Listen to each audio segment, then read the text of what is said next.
Senhoras e senhores, dando prosseguimento às atividades deste fórum, anuncio a palestra intitulada Propriedade Intelectual, Proteção por Patentes, Registro de Softwares, a ser proferida pelo senhor Freide Arthur. Eu queria apresentar um pouquinho o quadro dos palestrantes hoje. Meu nome é Freide Arthur, sou um funcionário da casa que conto já com 36 anos de trabalho na Universidade de São Paulo. E a minha proximidade com a área de proteção, de licenciamentos, data de 1982, quando o Instituto de Física e Química criou o primeiro órgão de patenteamento em toda a Universidade de São Paulo, dentro da estrutura de uma unidade.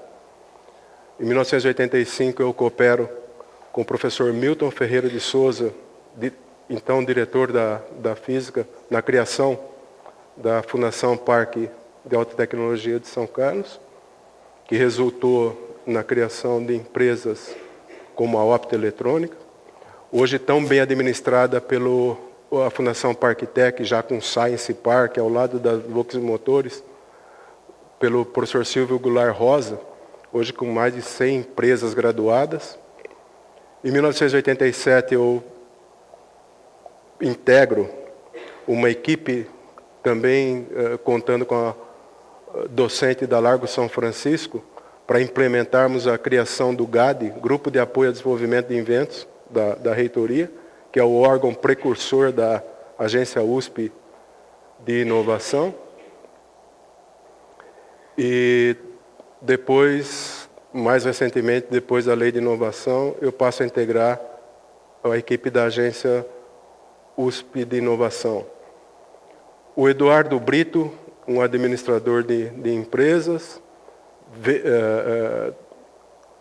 não tem os 36 anos, tem aí de 3 para 4 anos aí na USP, mas vem com uma bagagem enorme, seja pela sua formação, pela sua rica formação, mas ele teve a oportunidade de passar pela reitoria, e ele estava se manifestando pela Agência USP de Inovação em torno de 400 convênios de parcerias USP e empresas, etc. Então, traz um reforço enorme para o Polo São Carlos. Doutora Maria Paula, uma livre docente, procuradora também específica para a Agência USP de Inovação, tem prestado um trabalho enorme para a agência na reformulação dessas resoluções, tentando se eliminar gargalos que ainda existem na questão das agilidades desse processo. E a Maria Aparecida Souza, uma funcionária aí com acho que mais de 10, 12 anos de casa, diretora de propriedade intelectual da Agência USP de Inovação. Então esse é o quadro que irá conversar com os senhores hoje.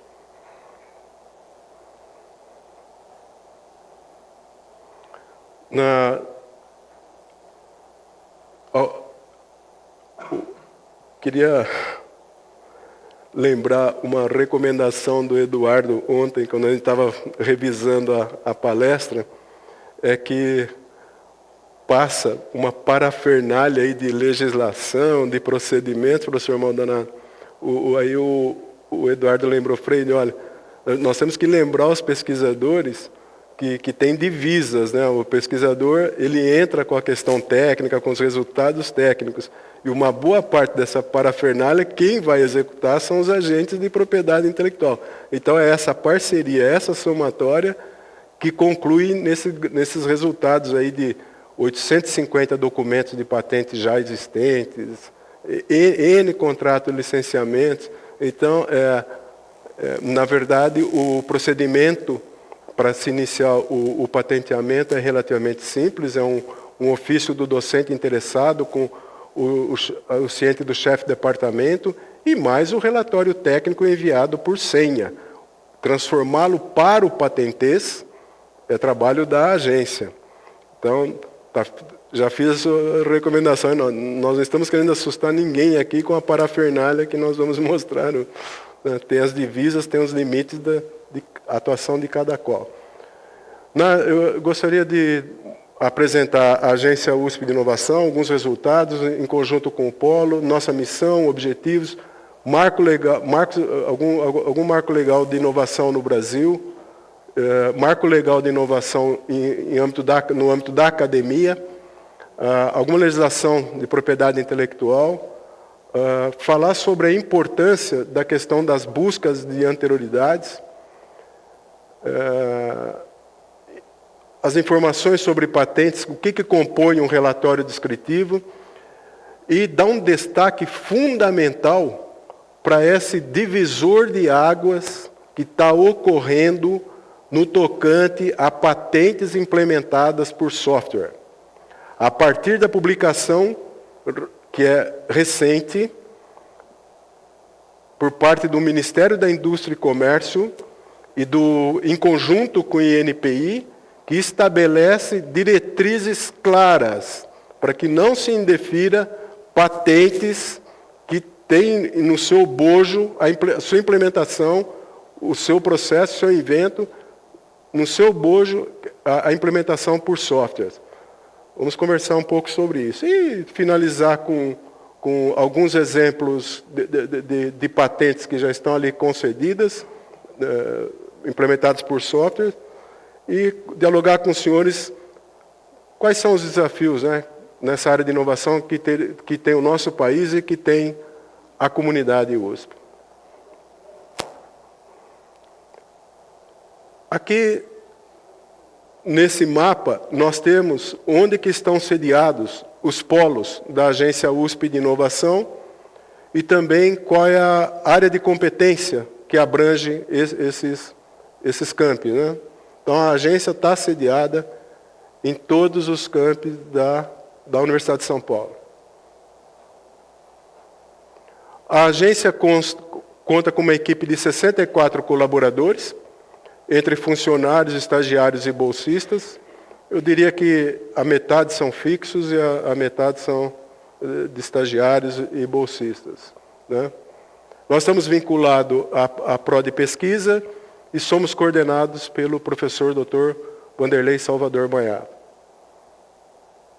Aqui o Polo de São Carlos integra a equipe o Eduardo Vieira de Brito, eu, os estagiários, todos aqui do ICMC, o Danilo, está aí na plateia, é o Danilo, o Felipe, que está aqui na assistência, e o Leandro, que está ali ao lado do...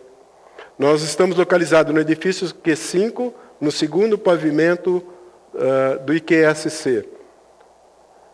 E, aliás, um agradecimento aqui à Química, que presta todo o apoio para o bom funcionamento do polo. Aqui dá para os senhores verem a evolução que está tendo, né? Percebe quando tem a decisão institucional de se transformar, de fazer com que uma área aconteça, você já sai do V0 ali, né? Olha lá quando acontece o GAD, ó. Já salta ó. Agora, com a criação da agência, olha os números, os gráficos, onde vão. 2013, é lógico que está pequeno ali ainda, porque o ano é jovem.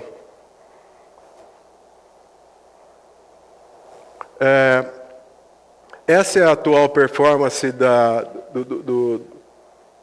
esses números, esses percentuais são dinâmicos, a todo momento está entrando documentos, mas a somatória do portfólio de documentos de São Carlos e o campus de Ribeirão Preto respondem pela metade do patenteamento e licenciamento de toda a USP. E olha que nós não temos a metade dos pesquisadores de toda a Universidade de São Paulo, né? Então, quer dizer, é impressionante a performance de São Carlos e Ribeirão Preto. Aqui é confirmando aí o que eu estou dizendo.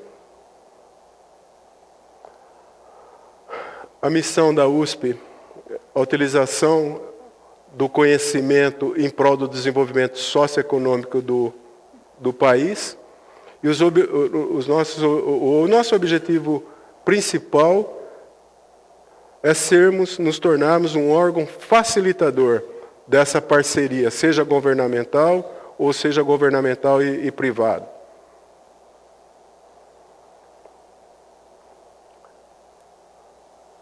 Aqui é para sentir qual é o clima pró-inovação que o Brasil decide, opta. A partir da Lei de Inovação em 2004, há todo um arcabouço jurídico pró-inovação. Então, os senhores estão vendo a 10.973, estão vendo a Lei do Bem, o próprio Estado de São Paulo corrobora a Lei de Inovação com a sua lei complementar, e vários incentivos fiscais, a ponto da empresa se beneficiar em até mais que 100% do investimento que ela vem a realizar em P&D. E no âmbito interno, percebe que a Universidade de São Paulo, já bem anterior à Lei de Inovação, ela já cria o seu organismo, o seu NIT, né? Que também era reflexo de uma visão lá do CNPq, anterior até ao GAD. A Fundação Parque de Alta Tecnologia, ela só existiu em São Carlos, ela só passou a existir em São Carlos em 1985, porque existiu uma política do próprio CNPq, aportando agentes de inovação, tudo na criação desses organismos, né? Mas aí, quando ocorre 2004, há essa decisão em âmbito federal mesmo para ser um marco fundamental pró-inovação. Aqui, não vou bancar o advogateza aqui de ficar conversando sobre as leis, mas há todo um arcabouço que disciplina essa questão do patenteamento através da propriedade industrial, lei de cultivares, direitos autorais, registro de software. Hoje nós não podemos falar do registro de software e de patentes propriamente ditas implementadas por softwares. Lei de biossegurança, N convenções internacionais, tratados, acordos, decretos, atos normativos, há todo um arcabouço que estrutura essa questão de propriedade intelectual em âmbito brasileiro, relacionado com essa rede internacional desses organismos, americano, europeu.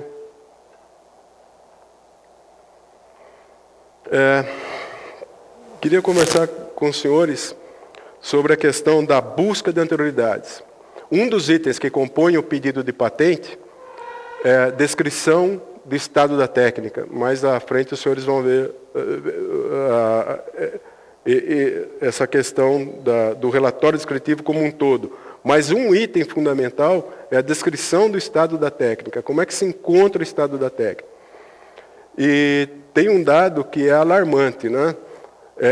A varredura na literatura, em periódicos especializados, ela só responde por 30% do conhecimento. 70% dos conhecimentos estão em outras bases, né? Em especial as bases de patenteamento, nacional e internacional. Em 1982, quando eu fiz o meu primeiro estágio no INPI, que me permitiram varrer o prédio inteiro lá da Praça Mauá, número 7, desde o protocolo expediente lá embaixo, até na Procuradoria-Geral, e analisar os casos de controvérsias jurídicas. Quando eu fui para o setor de informação na busca de patenteamento, fechava um determinado tema, por exemplo, lá na química, era dispersante de corantes à base de lignina, e fechava um determinado... Eu acabei vendo um dado que, naquela época, eu já fiquei estarrecido, né? Um determinado país, na época deve ter sido a Austrália, ele me inventa de pegar os dados de uma FINEP, de uma FAPESP deles, um CNPq deles, a fundo perdido, e depois, na data de concessão. Então, eu concedi dinheiro para pesquisar um dispersante de corantes a fundo perdido, e naquela data eu vou fazer a varredura nos bancos de patentes. No dia que eu concedi, no mesmo dia, eu vou fazer a varredura do banco de patentes até aquela data. O que aconteceu? E olha que era um curto período. 200 milhões de dólares jogado na lata do lixo. Foi concedida a fundo perdido, superpondo com matéria já patenteada. A Química, professor Maldonado, acabou de aprovar uma decisão, em âmbito da CPG, uma propositura que nasceu de Eduardo Brito Freire e uma funcionária da Química, a Sandra Zambon, estruturando um formulário específico, onde lá os alunos não iniciarão o seu plano de trabalho, não iniciarão o seu plano de pesquisa, sem ter feito a varredura nas bases de patentes. E vão ter que elencar quais são as patentes que mais se aproximaram, e ninguém está proibindo de pesquisar na área do dispersante. Só que ele vai pesquisar a partir daquele dispersante e não...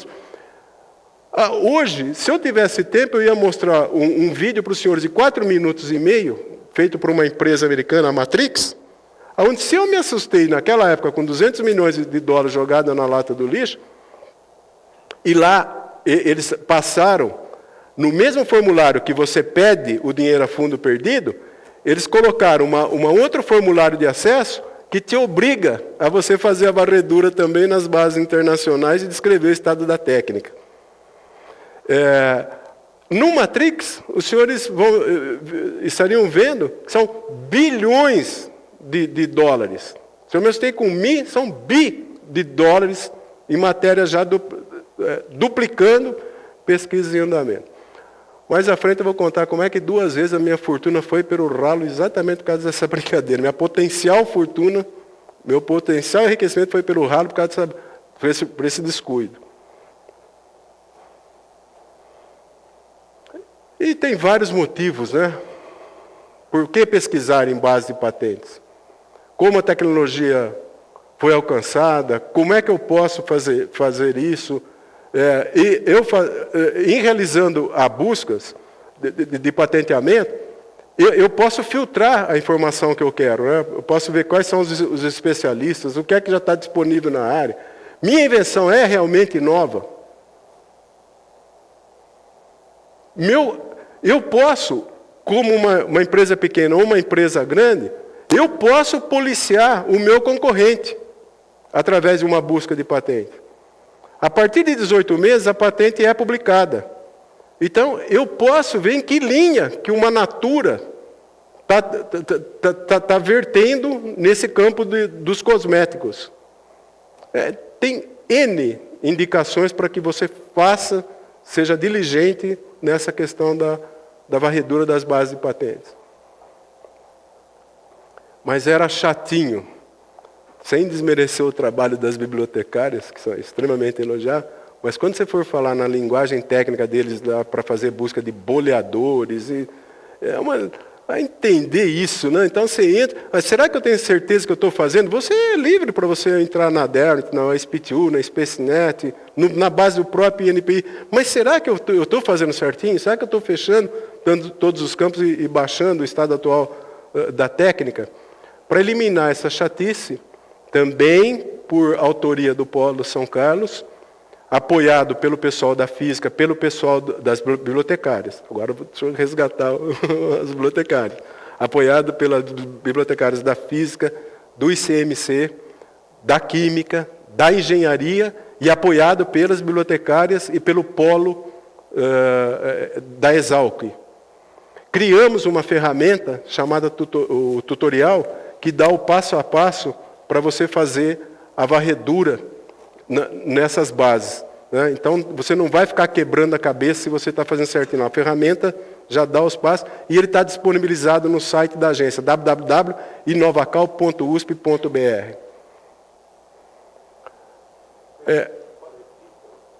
O site da agência é www.inovacal.usp.br. www.inovacal.usp.br.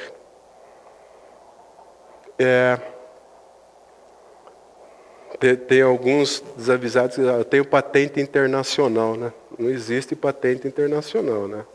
Não existe patente internacional. A patente, ela é territorial. Você requereu no território brasileiro, ela só vale no território brasileiro, né? O que ela passa a valer é que ela compõe o estado da técnica, né? Se passado um ano você não fez os depósitos internacionais, todos os países podem produzir, é domínio público lá fora. Você não vai poder produzir aqui dentro somente. E você tem casos interessantes nessa questão do princípio da territorialidade. No Brasil foi concedida, no Japão foi indeferida, na Alemanha foi deferida, nos Estados Unidos foi indeferido. São aspectos legais da legislação daquela nacionalidade, daquele país, né? Então você pode ter patentes indeferidas ou deferidas, a mesma patente deferida ou indeferida em vários países.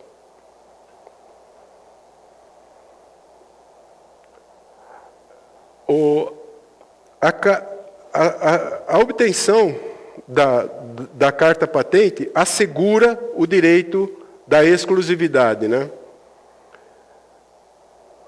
Esse é o valor que você agrega à sua pesquisa, né? Você assegurando o direito de exclusividade, você motiva as empresas a colocarem dinheiro, porque ela sabe que esse investimento inicial haverá retorno. Ela deterá o monopólio dessa produção. Se assim ela desejar, se ela não quiser licenciar para outras empresas. É um título temporário, onde o trato que se faz com o Estado é: eu, governo, quero que você conte como você chegou nesse processo, nesse produto, e eu, Estado, em você contando, daqui a 18 meses que eu faço a publicação, eu asseguro o monopólio para você, para essa produção temporária. PI 20 anos, um modelo de utilidade 15 anos. Também tem algum cochilo quando se deposita uma patente e a pessoa já sai afirmando: eu tenho uma patente, né? Você não tem uma patente, você tem um pedido de patente. A distância é grande até que ocorra a concessão, né? Mais à frente nós vamos ver algumas das etapas da tramitação. Aqui são os modelos, né? A patente de invenção e o modelo de utilidade. A patente de invenção, ela atende os 3 requisitos básicos para ser concedida: a novidade, a atividade inventiva e a aplicação industrial. E o modelo de utilidade, que é uma patente um pouco mais fraca, ela diz respeito mais à forma, ao conforto que você proporciona ao uso do produto. Mas é possível também a obtenção dessa patente. E, às vezes, é tênue a divisa para a pessoa saber o que eu devo peticionar o INPI. Um modelo de utilidade, eu estou achando que não é tanta inovação assim, ou eu peticiono uma PI, uma patente de invenção, onde eu cubro aqueles 3 requisitos: novidade, atividade inventiva e aplicação industrial. A legislação diz que o analista do INPI, quando você entrou com um pedido de patente, de invenção, e ele perceber que você está exagerando no pedido, isso diz mais respeito à forma, pequenas adaptações que foram feitas, pequenas modificações que foram feitas, ele pode desclassificar por um modelo de utilidade. Se você já entra humilde, entra pequeno, pedindo a MU, e ele percebe que você cochilou e isso sim atendia os 3 requisitos, ele não pode subir uma MU para uma PI. Então, na dúvida, é sempre melhor a agência pedir uma patente de invenção. E lá na frente, quando do exame técnico, ele desclassifica para PI, para MU, e nós concordamos.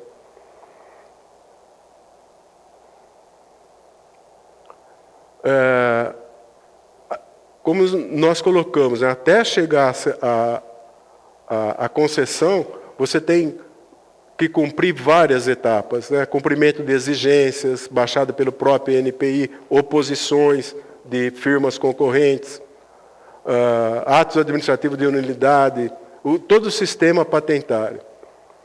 Aqui, essa situação incômoda que nós estamos apresentando, o INPI brasileiro, e a questão dos Estados Unidos, que hoje alguns dizem que não são 2 anos, está levando aí uns 4 anos. No Brasil, essa questão de 8 anos, em alguns casos, não é nem bem verdadeira. Tem casos de 9, 10, 11 anos. Acontece que esse governo atual fez um aporte, a presidência atual do INPI, através do governo, fez um aporte monstruoso no INPI, até com um novo prédio, contratações de N analistas de patentes, que é difícil você chegar à formação ideal de patentes. Uma estrutura a ponto de, agora em março, começar até o depósito de patente, professor Maldonado, online. A exemplo do que está ocorrendo em Marcos. Quer dizer, nós estamos tendo uma revolução e esse tempo de concessão vai abaixar incrivelmente. E não há problema nenhum para o inventor se preocupar com esse aspecto da demora da concessão. Por quê? Porque você pode negociar o seu invento já a partir do pedido depositado. É lógico que na agência nós clausuramos o possível indeferimento, interrompe royalties naquela data. Então, ninguém vai sofrer nenhum percalço aí se acontecer uma surpresa desagradável à frente. Mas não é o tempo que obsta aquilo se tornar uma inovação. Se ela não foi concedida, é domínio público e que venha outras empresas concorrentes e tentar produzir. Você já ganhou tempo de mercado.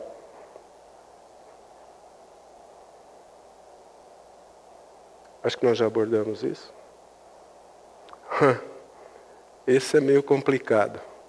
O pesquisador na academia, ele é pressionado, seja em âmbito interno para renovar os seus contratos, seja pela FAPESP de enviar os relatórios dos auxílios, CNPq, a defesa de boas. Praticamente nós vamos na contramão, né? Publique, né? Ele entrega para domínio público e depois proteger como? Então, a legislação brasileira, ela permite esse aspecto de... Se você divulgou, por alguma forma você divulgou, dentro do prazo de até 12 meses, você ainda pode pedir patente. É um recurso recomendável? Não. Por quê? Alguns países, o prazo não é igual, desse período de graça. Outro, sequer, admite o tal do período de graça. Então, o ideal é que essa cronologia da defesa da dissertação e da defesa da tese, o depósito ocorra um pouquinho antes. E não há problema se você tem 2 anos e tanto lá para o mestrado, quase 4 anos aí para o doutorado, não sei, os prazos variam de vez em quando. Você tem tempo, os dados técnicos você já tem em mãos, é só ir transformando aquilo para o patenteio simultâneo. Então, se você está tramitando dentro da propriedade intelectual, associe uma palavra, sigilo. Até quando? Até o ato do depósito. E depois, publique, faça... Né? Mas essa é uma recomendação que a gente deve ter em mente. Fazer com que essa linha temporal ocorra a proteção, depois ocorra a divulgação. Acho que a academia pode dar sua contribuição, né, num conjunto aí de 6.000 papers de destaque ano por mês, dá uma grande alavancagem em patenteamento se ela conjugar esse espaço temporal.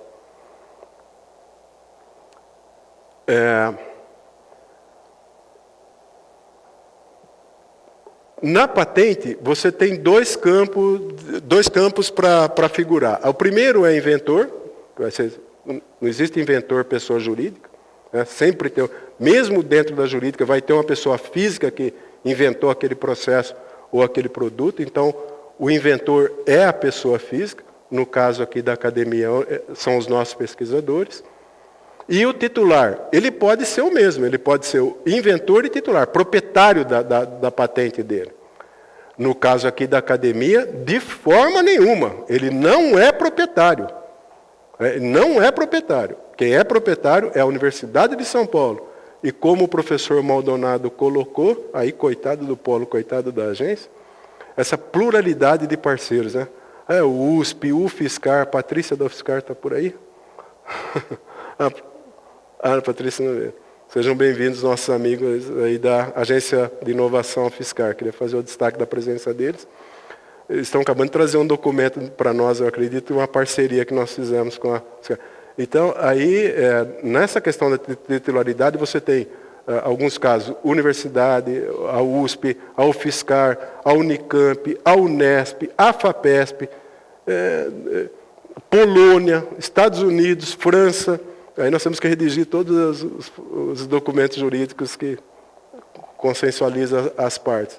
Então, inventor e titular. No caso da universidade, sempre. Mas eu conheço o caso que o pesquisador foi e depositou a patente enquanto inventor e enquanto titular. Se ele fizer isso, a universidade tem um sistema automatizado de rastreamento e ele será pego.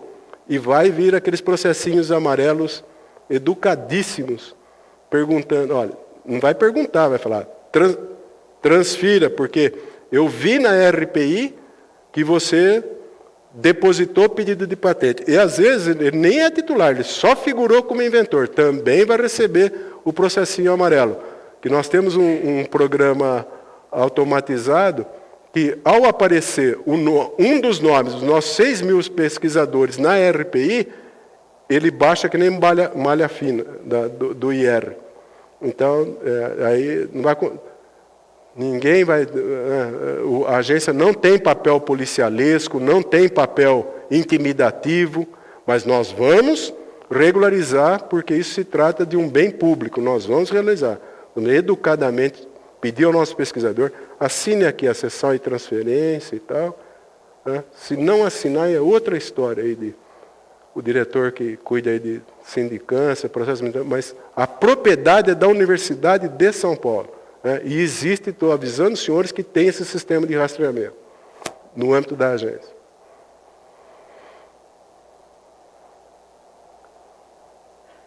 Esses são os 3 requisitos para você ter êxito ou não êxito em seu pedido de patente. Novidade. O processo ou o produto, ou o processo e produto que eu desenvolvi, não figura, não pertence ao estado da técnica. Ele é diferente do que eu tenho, do que eu leio no estado da técnica. O meu processo, o meu produto, ele oferece resultados novos, resultados mais confiáveis. Então, cumprir o requisito da novidade. O que eu fiz não integra o estado da técnica. Segundo requisito, atividade inventiva. Eu produzi o dispersante e o que eu fiz, eu alterei o ponto de aquecimento para a obtenção do dispersante 2 graus a mais. Atividade inventiva. Além de eu cumprir o requisito da novidade, de eu não integrar o estado da técnica, não é uma decorrência óbvia. Não é uma coisa que eu mudei a cor, mudei a voltagem. Né? Então, tenho que não integrar o estado da técnica e não ser uma decorrência óbvia. E falando do óbvio, é o terceiro requisito. O que eu fiz, o processo e o produto, para ser patenteável, ele tem que ser passível de eu reproduzi-lo em escala industrial e, por consequência, comercial. Esse quarto requisito, logo que eu comecei a trabalhar nesse assessoramento de patenteamento para o pesquisador, eu ficava meio de calça curta com uma pergunta que o pesquisador me colocava, né? Freire, eu transfiro ou não transfiro know-how por documento de patente? Eu cometo, eu insiro aqui o pulo do gato, ou eu transfiro know-how por documento de patente? E essa dúvida eu terminei tranquilamente quando eu fiz meu estágio lá no INPI. Então, a lei diz, por alguns motivos. Primeiro, a lei diz que há que ter suficiência descritiva no documento de patente, a ponto de um técnico na área ter a capacidade de reproduzi-lo em bancada. Da leitura do documento, eu tenho que produzir em bancada. E eu sou livre para isso, inclusive para utilizar nas minhas pesquisas. Agora, o que eu não posso fazer é industrializar e comercializar. Então, você tem que ter a suficiência descritiva, já em cumprimento da lei. Você vai encontrar duas correntes que diz, não, você tem que ter ponto de omissões, não transfira no rolo, ele está indo contra a lei, que um técnico na área tem que reproduzir em bancada. A patente é só instrumento para uma demanda judicial futura entre concorrentes. O juiz não entende nada de patente, não entende nada de software, não entende nada de química. Ele vai nomear um perito de confiança dele. E ele vai mostrar o documento de patente para esse perito, e o perito vai responder para ele. Olha, esse software que a Microsoft está utilizando é o mesmo do pesquisador do INPI? Esse software registrado? Estou saindo um pouquinho da área de patenteamento. Lá, quando você registra um software, que não é o caso de patenteamento, você registra um software, lá tem um código-fonte listado, vai abrir, você não deu o pulinho do gato. Na patente, é a mesma coisa, você vai ler toda aquela suficiência descritiva e o perito vai responder, sim, esse dispersante de corantes é o mesmo que a empresa concreteira está usando na dispersão de concreto. Ele vai responder objetivamente. Mais um exemplo. As primeiras patentes americanas tinham pulo do gato, não transferiam o know-how. Para cada patente americana nessa situação, os japoneses colocaram 10 patentes japonesas na mesma área, em cima, nem foram para pesquisa, em cima dos pontos de omissões, eles colocaram 10 patentes japonesas por falta de suficiência descritiva americana.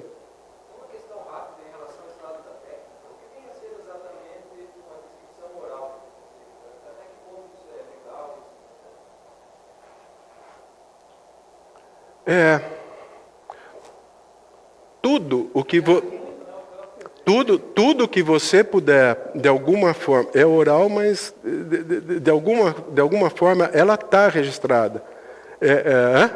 Uma palestra. De alguma forma ele está documentado. Mas eu consigo provar para você que há mais de um ano atrás, eu desvendei essa produção desse dispersante, esse processo de fabricação desse dispersante. Então, qualquer forma, não é só você pesquisar nas bases de patentes, eu fazer a varredura desses sites que compilam todas as atividades acadêmicas, teses, qualquer forma de que eu comprove que aquilo estava integrando o estado da técnica, eu não vou obter patentes. Né? Você vai derrubar, você vai arquivar o meu pedido de patente. É ampla. É ampla, mas o INPI faz. Depois eu conto uma historinha para os senhores.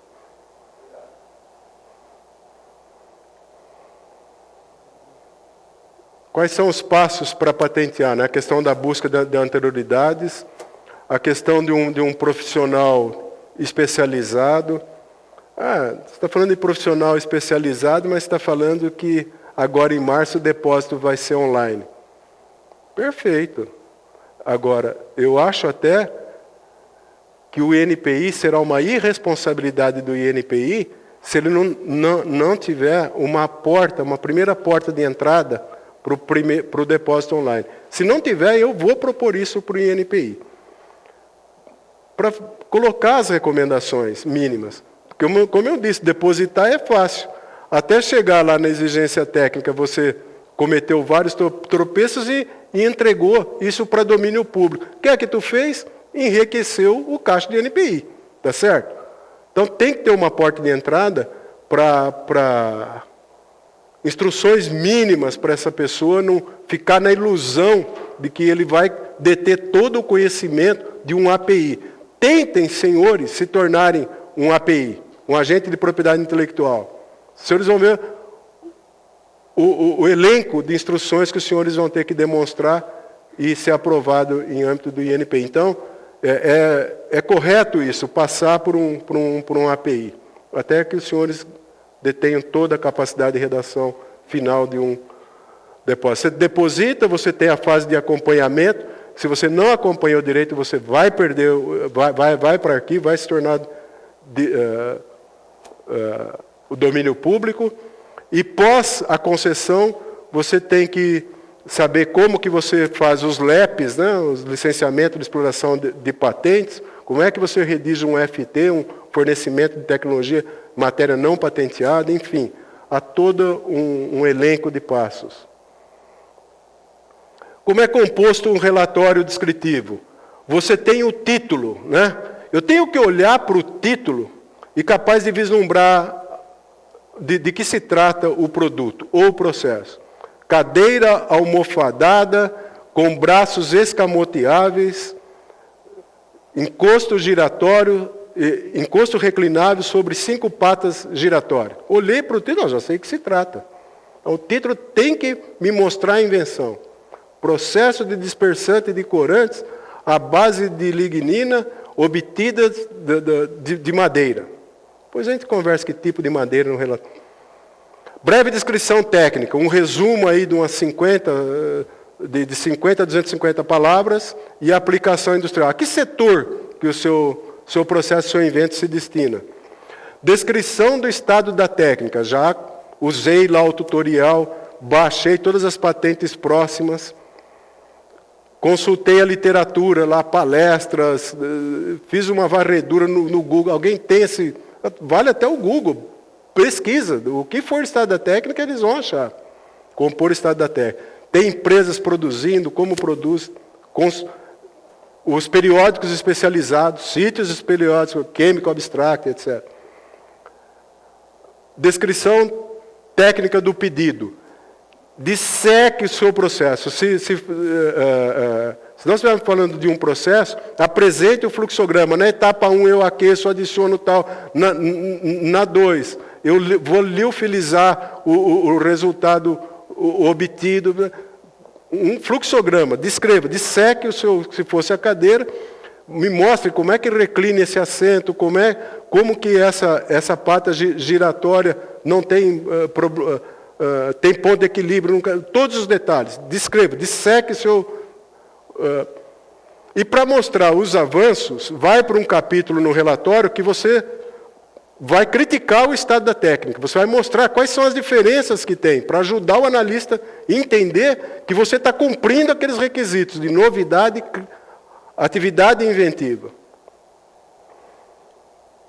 Aqui você pode anexar fluxograma, desenhos, mas o coração da carta patente, eu só vou negociar com você esse dispersante se eu não puder furar sua carta patente. Se eu não puder furar sua carta patente, eu vou negociar com você. E o grande segredo está no relatório descritivo, é o campo de reivindicações. Nas reivindicações você tem as modalidades independentes, dependentes, dependentes múltiplas. Na independente, eu abraço o meu invento como um todo. Processo de obtenção de dispersante de corantes à base de mim compreende as seguintes fases. Depois eu vou para dependente. A adição do licor na etapa 1 é feito numa faixa de temperatura de 88 graus. dependente múltipla. Essa faixa de adição do licor pode ser, especialmente em 88 graus de temperatura. Da dependente múltipla, essa faixa de temperatura podendo ser de 78 a 90 graus. Não adianta eu querer adicionar o licor lá a 89, 86, que eu estou dentro da reivindicação dependente múltiplas. Esse é o coração, e é bom estar na mão de especialista, a primeira patente sua pelo menos. Resumo, nós já colocamos, ao setor técnico que ela se destina, ok?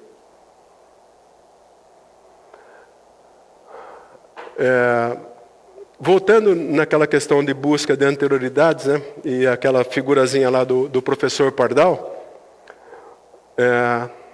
casa de ferreiro, espeto de pau, eu estava tomando meu banho lá, diário, olhei para o chuveiro, sabonete, né, falei, pô, que história, e pega sabonete, agora história, até o homem disse que não, mas ele também tem um shampoozinho, creme lá. Nossa, agora veio a fortuna, né? Vou acoplar um refil de shampoo, faço lá eletronicamente, interrompo o shampoo, Nossa, eu falei, é já que eu vou escrever esse pedido de patente. Fui super. Aí veio a luzinha, Freire, busca de anterioridades, Freire. Fui para a base de patente. Estava lá a minha fortuna lá, indo pelo ralo já do banheiro. O segundo momento de potencial riqueza foi... Estava numa fazenda, adoro a natureza, e tinha lá o sertanejo lá fazendo uma cerca de mais de 1.000 metros de extensão e com a cavadeira. Me passa um trator aqui do lado, mas na hora caiu a luz assim, falei, nossa, agora a fortuna veio. Porque tem no trator tem aquela força motriz traseira, e tem o guincho para você levantar. Falei, nossa, só eu acoplar um trado naquela força motriz, o trado já existe em todos os diâmetros. Faço uma flange de adaptação, e o hidráulico levanta, perfurou, o morão de cerca vai sozinho lá para o buraco. Aí corri lá com o professor Antônio Moreira, já para começar o protótipo.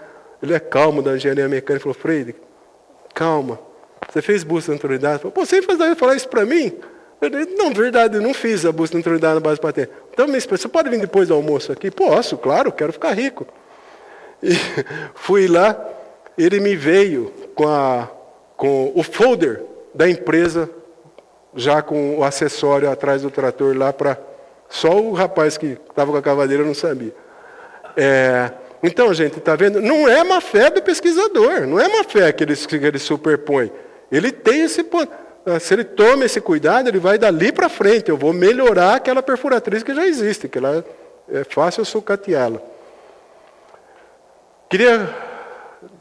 Eu vou deixar disponibilizado para o Sala a palestra e queria mostrar para os senhores esse marco divisor de águas que vai ocorrer agora com a publicação desse documento sobre procedimentos para exame de pedidos envolvendo invenções implementadas por computador.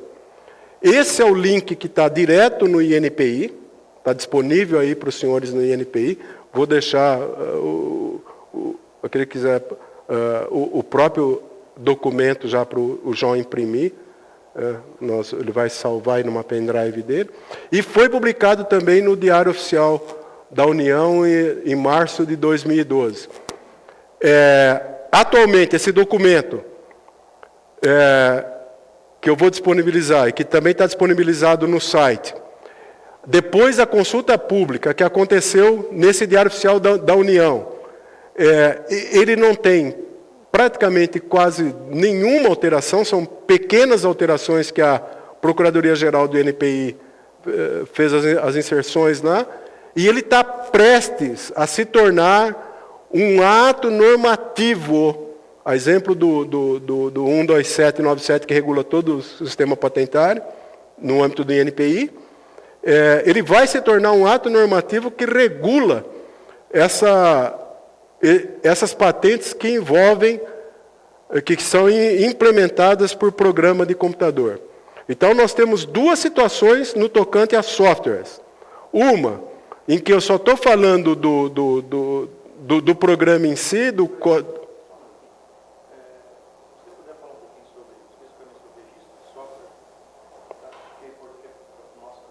Tá. Nós estamos falando da proteção que envolve software em duas modalidades. Aqui o João colocou agora sobre registro de software, que é relativamente simples. Né? Eu acho que a Lourdinha está aqui e ela já tem um software registrado com a gente. E que tem um apego social incrível, né? Para ser até negociado não oneroso, né? Na área da saúde. Fantástico o programa. Que é relativamente simples, né? Uma petição INPI, no âmbito, você vai listar o seu código-fonte, dar o list completo do seu código-fonte, a agência envia o list completo do código-fonte, um memorial descritivo, uma justificativa, qual o potencial de mercado desse software, qual o segmento que ele vai ser alcançado, a qualificação dos autores, quem seriam as instituições parceiras, e nós fazemos rapidamente o registro do software. Essa é uma modalidade. Né? Mas nós estamos falando de uma outra situação que envolve software, é onde eu tenho um sistema, um método, um hardware, um equipamento, que eu tenho lá um software embarcado, que eu estou utilizando ali um método matemático. Então, esse documento, isso era uma salada na cabeça dos analistas do INPI, porque tem esse rótulo que até recente, né? Você não vai ter patente sobre software. E está correto isso. Você vai ter o registro de software. Mas o efeito técnico que ele produz, a partir desse documento, você pode sim obter patentes envolvendo esses processos, esses produtos que são implementados por software. Essa situação de software no âmbito do documento de patente, ele quase que é uma analogia quando ocorria, por parte brasileira, a não concessão de medicamentos. Era proibitivo. O Brasil não concede patentes na área de medicamentos, que hoje já mudou a situação. Mas mesmo não concedendo, as grandes empresas vinham aqui no Brasil e depositavam pedidos na área de medicamentos. Por que eles tinham essa atitude? Porque eles sabiam que isso ia ser discutido em âmbito brasileiro e, em sendo aprovado, eles já estavam com a patente validada a partir do ano tal, porque em direito a retroatividade é sempre em benefício, nunca em malefício. E é o que acabou acontecendo. Nesse caso aqui, eu usei dessa analogia, mas ela não é tão correta assim, porque nesse caso aqui, é o fato de que, quando era patentes envolvendo programas de computadores, eles já rotulavam lá, não tem patentes no artigo 10, não há patente sobre programas de computadores.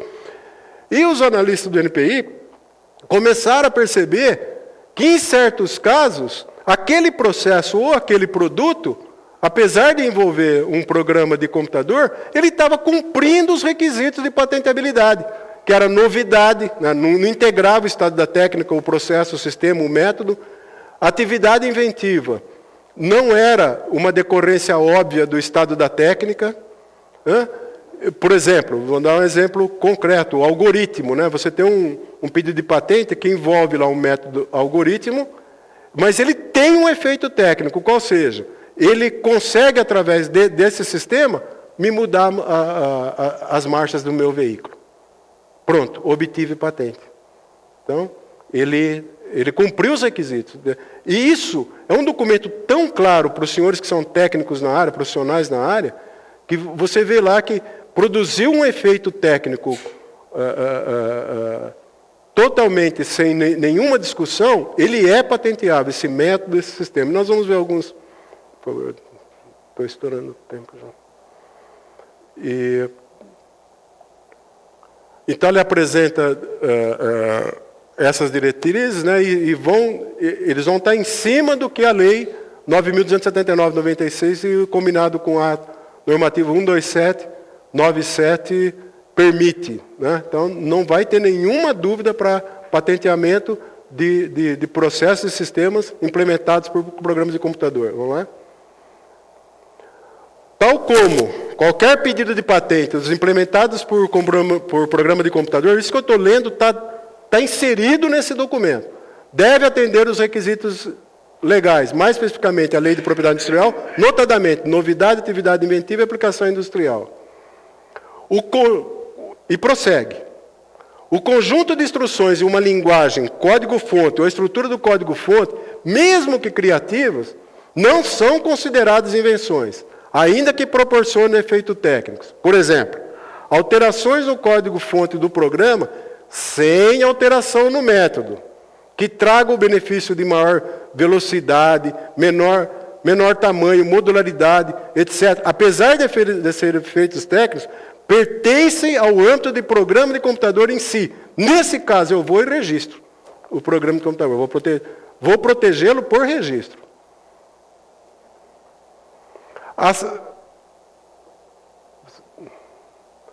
A simples interação entre o programa de computador e o hardware não garante que a criação como um todo seja considerada invenção. Esse é fundamental. É necessário discernir um efeito técnico além dessa interação. O efeito técnico de uma invenção deve obrigatoriamente ser intencional e diretamente controlado pela invenção proposta. Não importa se esse efeito técnico é realizado internamente ou externamente à unidade de processamento. As invenções que, por exemplo, tenham como intenção direta provocar uma redução de tempo ao acesso de memória, um melhor controle de um elemento de robô, uma melhor recepção ou codificação de um sinal de rádio, satisfazem o critério de efeito técnico, mesmo quando interno ao computador, pois nesses casos há uma relação causal entre a invenção e esses efeitos. O algoritmo, a ser executado em determinado hardware e composto por instruções básicas, cujo objetivo é a resolução de um problema técnico, produzindo o efeito técnico, pode ser considerado invenção. Eu mudei automaticamente as mudanças de marcha do meu veículo, através de um método de algoritmo. Métodos, e esse documento traz tudo arrazoado, métodos matemáticos, estava tudo na intenção lá do proibitivo, do artigo 10. Métodos de simulação envolvendo modelagem matemática, parâmetros físicos, podem ser considerados invenções, desde que se restrinja ao caráter técnico e não ao método matemático. E aí algumas patentes, né? Método de autenticação de terminais telefônicos, processamento de dados digitais de imagem, método de sistema de geração de sequência de vídeo, sistemas e métodos para gravar interface. São tudo patentes que o INPI está concedendo que são implementados por programa de computador. Para que realmente aconteça a inovação no Brasil, alguns desafios em âmbito do território brasileiro. Temos que melhorar a disseminação da cultura de propriedade intelectual. Eu tive acesso a uma cartilha portuguesa, onde a PI, propriedade intelectual, parece as historinhas de Walt Disney, no primário. Propriedade intelectual disseminada no primário, patenteamento. Disseminação de cultura da propriedade intelectual. A internalização de pesquisa e desenvolvimento na indústria, que o Eduardo vai falar a respeito disso. Hoje, a pesquisa, a indústria não tem P&D, né? Perto do que produz a universidade. A universidade faz pesquisa e essa parceria com a empresa é ela que faça o desenvolvimento dessas pesquisas no âmbito da empresa. Mas é um desafio. Hoje a pesquisa é basicamente dentro da academia. O crescimento do número de patentes. Os órgãos públicos estão fazendo a parte dele. A USP está, a Unicamp está e a Unesp está. Podemos fazer melhor? Sem sombra de dúvida. E para a comunidade USP, nós temos que melhorar a regulamentação interna, mais agilidade para essa parceria, já avançou aí o e-convênios, vamos entrar na palestra do Eduardo. Também temos que melhorar essa disseminação dessa cultura de PI no âmbito da universidade. 6.000 papers publicados nos periódicos de mais destaques em âmbito mundial. E eu me arrogar a felicidade de que, olha, já chegamos a 850 documentos de patente. Eu vou ficar feliz dentro da academia quando eu achar assim, olha, 10% desse ano, ou 2% foi patenteado. Né? 6.000, eu tenho certeza que eu encontro um número maior por ano para patentear. Então, temos que disseminar. E usar essa informação tecnológica das bases de patentes. A maior parte delas, já aconteceu tropeço na tramitação. A maior parte é para você usar como fonte de informação tecnológica. Já aconteceu algum tropeço que eles não detêm o monopólio mais da exclusividade. Então, aquilo lá é uma grande biblioteca. Por parte dos pesquisadores, que eles estão sendo cobrados para caminhar nessa área, não há sombra de dúvida nenhuma. 1950, década de 50, criação do CNPq. 60, pergunta, você faz pesquisa? 70, tem publicado? 80, você faz pesquisa básica e aplicada? 90, quantos trabalhos você publicou? 2000, qual é o fator de impacto das revistas? Você tem citações? E sobe na escala. Você tem patentes? Essas patentes. Foi negociada? Quanto de royalties gerou? Se gerou royalties, o royalties ele não é plano final da universidade.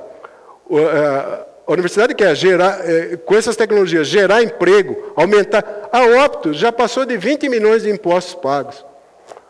Quantos empregos a sua pesquisa gerou? Então, esse é a escada de perguntas que o pesquisador deve atentar que está ocorrendo a grande evolução. Queria agradecer, pedir desculpas de exagerar no tempo. E se senhores tiverem alguma pergunta, eu já invadi o horário bastante do Eduardo. Pois não.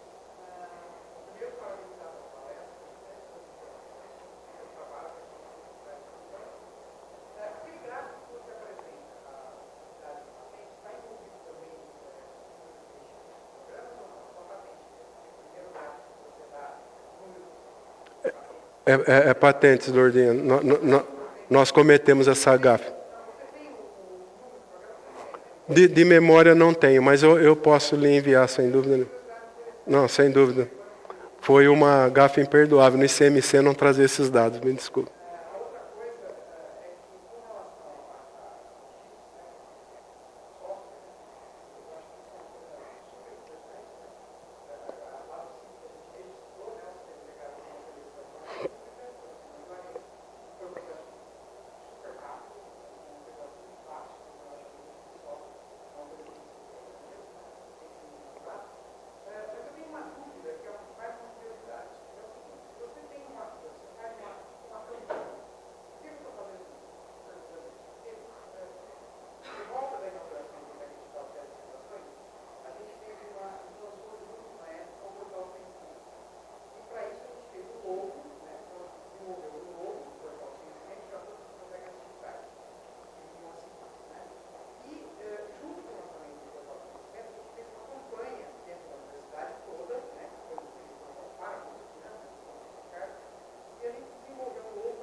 É. Agradecer a oportunidade que a Lourdinha deu, bem rapidamente. Sei que o Eduardo já está me matando aqui. Um outro trabalho que a agência... Depois do patenteamento, o patenteamento não fica na gaveta. Nós construímos uma informação de mercado do processo ou produto através de relatório, flyer, PowerPoint, para a gente ter a possibilidade de negociar com o empresário, onde a gente caracteriza a tecnologia, vê o similar de mercado, custo de uma planta piloto, quais são os potenciais de venda de unidades ano em território brasileiro. Então, um trabalho. E uma das coisas que a gente cuida também é da proteção de marcas. O que você está falando é logo, que envolve marca, seja era figurativa ou nominativa, como você está colocando, ou ambas, marca mista, figurativa e nominativa. Para você ter uma ideia, nós negociamos, primeiro, negociando uma MU da experimentoteca do CDCC, que está certo, tem uma certa técnica lá para produzir aquela experimentoteca. Mas muito mais a empresa ficou interessada porque estava protegida a marca. Experimentoteca CDCC USP, e me desculpe o criador lá, parecia um escargot, o logo lá. O fato é, essa marca e o licenciamento desse modelo de utilidade dava da ordem aí de 400, 500, 600 mil reais ao ano. Se você tivesse cuidado, você, unidade, tivesse cuidado de proteger, nós temos várias marcas em andamento de pedir proteção. Hoje, o departamento de hidráulica, por exemplo, fez um kit lá para análise de água. Então, nós vamos negociar o FT, que ele não tem patenteamento porque eles já tinham divulgado, não protegeram, mas tem o know-how de produção do kit. Nós vamos negociar com o FT, fornecimento de tecnologia, contrato de fornecimento de tecnologia. E estamos protegendo a marca mista desse kit. Só não vou divulgar a marca ainda, porque ainda nós não efetivamos o pedido de proteção. E você precisa realmente ter o sigilo antes do depósito. Então é isso. Pode registrar. E a agência cuida disso também. Eu gostaria de casos específicos, infelizmente, por causa do prazo estourado. Eu vou me animando muito, é meu defeito em palestras. Mas nós temos o maior carinho, a maior disposição para atendê-los, com muito cuidado, cada caso dos senhores lá no Polo São Carlos.